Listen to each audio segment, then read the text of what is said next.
उनको उस रूम से बाहर खींच कर देकर आए। महेश भट्ट ने परवीन भाभी से अपने सारे रिश्ते को खत्म कर दिया था, लेकिन सन 2006 में एक फिल्म आई थी जो महेश भट्ट द्वारा लिखी गई और बनाई गई।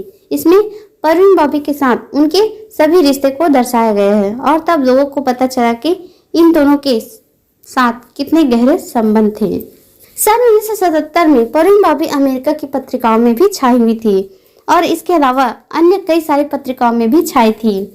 परवीन भाभी को कई बार ऐसा लगता था कि उनको कोई मारने की योजना बना रहा है, जिस वजह से वह कई बार खाना पीना भी नहीं खाती थी। उनको तो ये भी लगता था कि कहीं कोई खाने में भी जहर न मिला दे, इसलिए वो खाना भी नहीं खाती थी। तो दोस्तों, आप लोग को यह वीडियो कैसी लगी कमेंट कर जरूर बताइए। मिलेंगे नेक्स्ट वीडियो में, तब तक के लिए जय हिंद।